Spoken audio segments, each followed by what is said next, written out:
Hi, you are tuned in to Pipe TV. I'm Jill Foster, your host, and I'm here today with a powerhouse who is an extraordinary producer and arranger, Mr. Paul Kyser. He's also joined with him today, Miss Renee Connell, who is extraordinary in her own right. She is a gospel inspirational singer, an actor, and a writer. Recently, both Paul and Renee have joined forces and just about a year ago dropped a gospel album, which is Renee's freshman album. So I want to welcome them.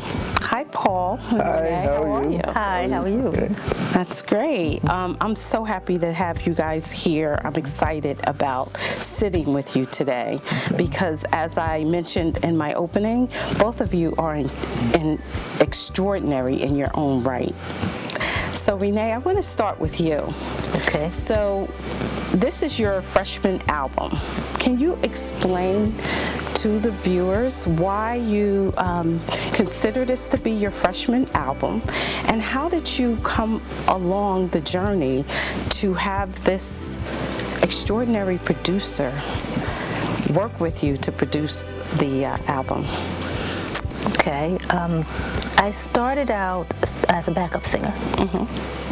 Originally doing backup for Kool and the Gang, Paul Simon, various artists. Wow.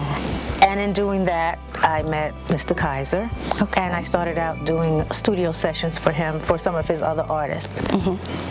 And after we established a relationship down through the years, it got to be my turn. Oh, okay. Okay, and so how long have you been singing?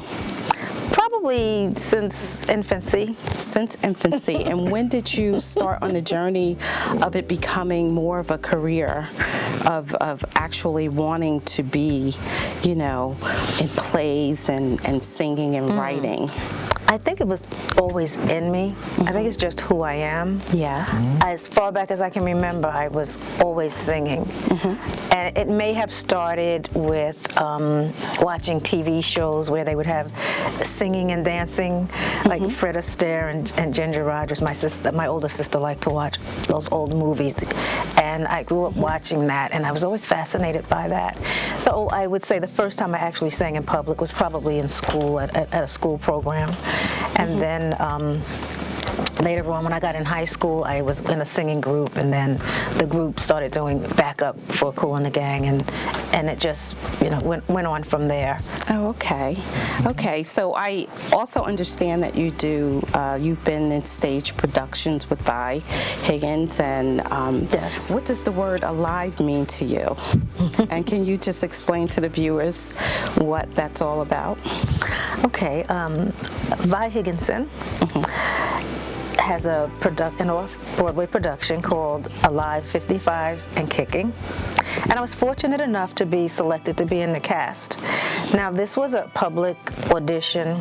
It was advertised on the radio and everything, so there were hundreds of people. And there was a lengthy audition process. And out of hundreds of people, they narrowed it down to about 20 of us. So I was fortunate enough to be selected to be one of the 20 people to be featured. Okay. And the show has been running seasonally for about 5 years now. And early on, when the play first started, we were interviewed by 60 Minutes. And they only interviewed about 5 of us, and I was, again, fortunate enough to be one of the 5 Yeah. to actually have the one-on-one interview. Yeah. Interestingly enough, I did watch that segment, and there is a particular song that you sing that had the men behind the scenes teared up and crying. And they spoke about that in 60 Minutes. And it just goes to show you how powerful gospel and inspirational music is. But in addition to that, your voice. How, it's a gift if you're touching people in that way. How did that make you feel?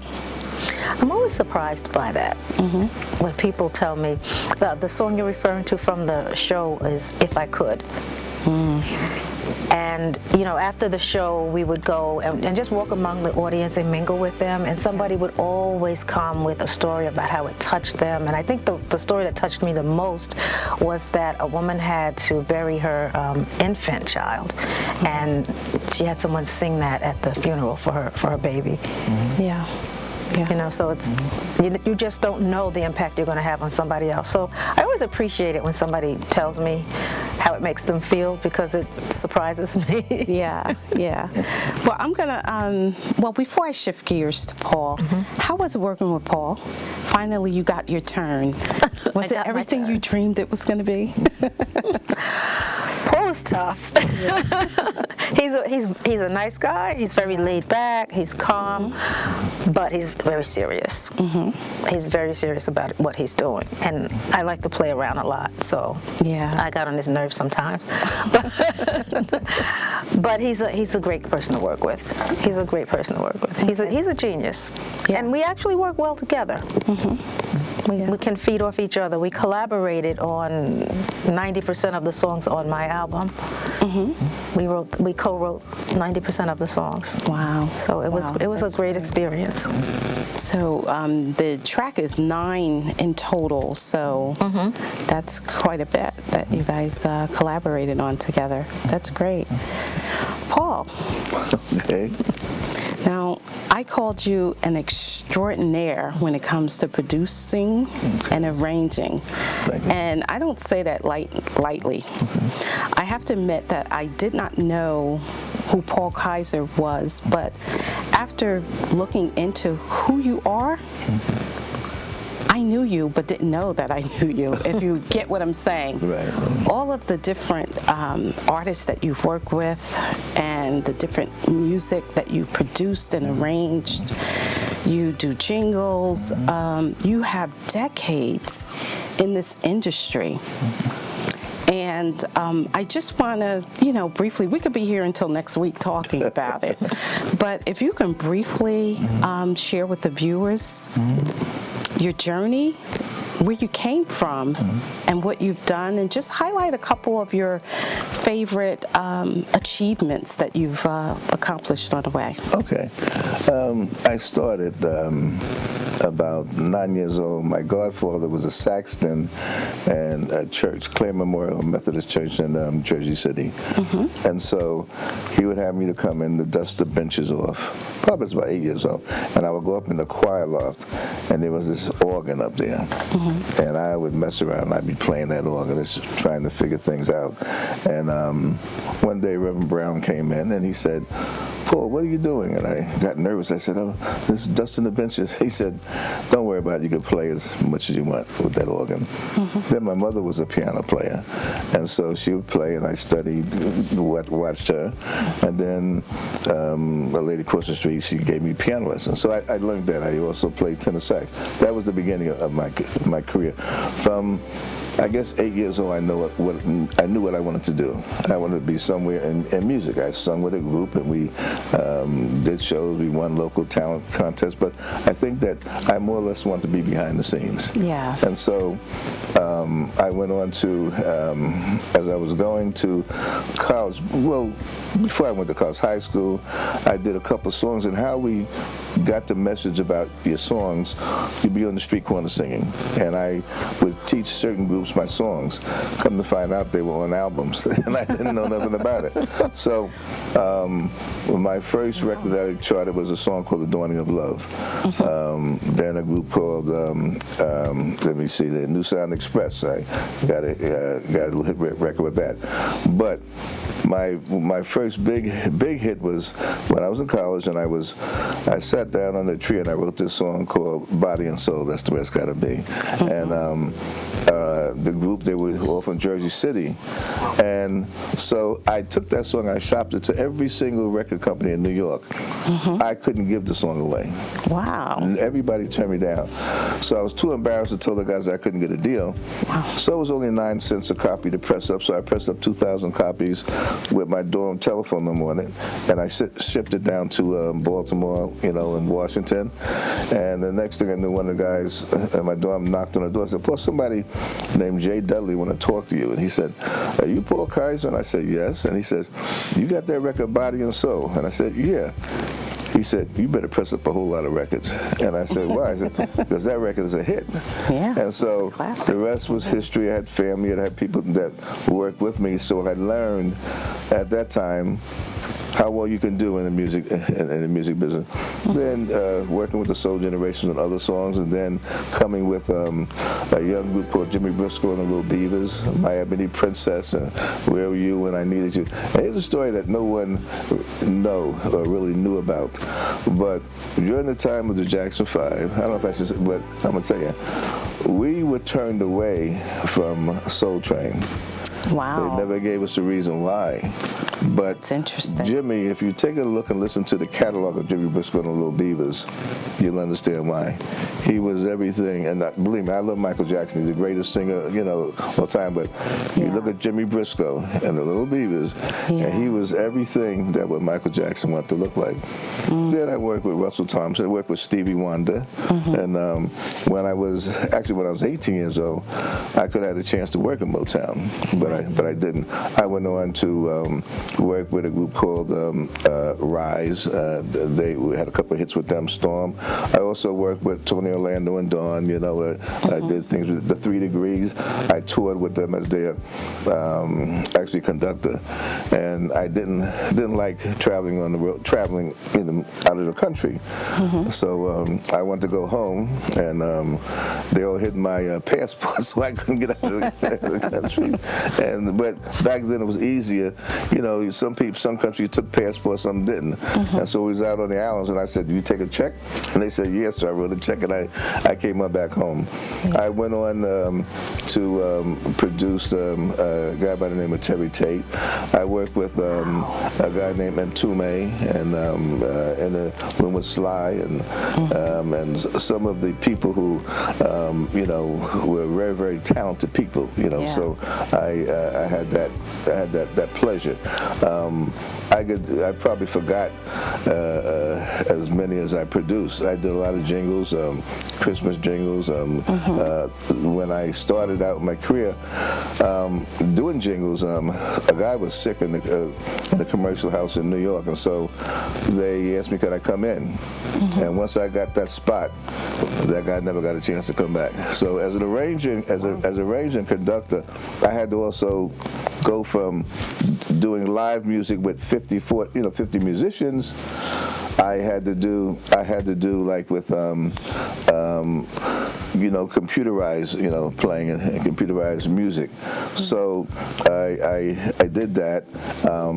After Terry Tate's having a song "Babies Having Babies," and I did a thing called The Big Show, where I had the Shy Lights, Ray Goodman and Brown, the Manhattans, you name any group that's out there, Enchantment, other groups. Very, very successful tour. You did a really good job of just kind of summarizing some heavy hitters, and you've had an extraordinary journey thus far, and you're still continuing. Yes, I am. I wanted to ask you, how was it for you working with Renee? Working with Renee was the one thing about her. She's also a perfectionist, and sometimes when I think something was excellent, she wanted to try harder, and there were times when she would say, "What's wrong with that?" But we worked together very well.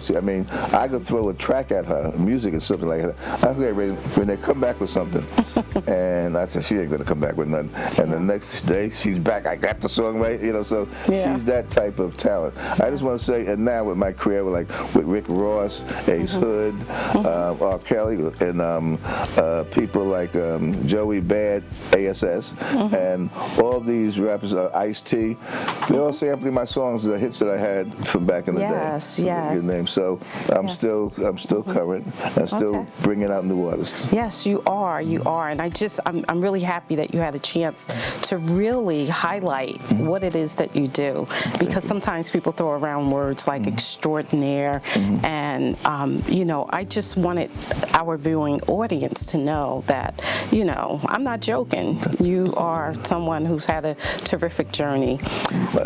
Can you, Renee, answer this? Are you have anything else brewing and working with Paul here that we can look forward to in the future?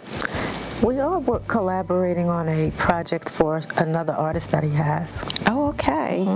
Okay. Is there any? I would like to do a Christmas album too. Okay. Yeah. Okay. I will be looking for that because you have a beautiful angelic voice. Well, now he has to do it. Now I said it. Yeah, and I just mentioned you have a beautiful voice, so Thank you. I will definitely get any Christmas album you get. But and in having a beautiful voice, we're going to have you sing a song, so we're excited about that. You're going to be singing "Never Be the Same."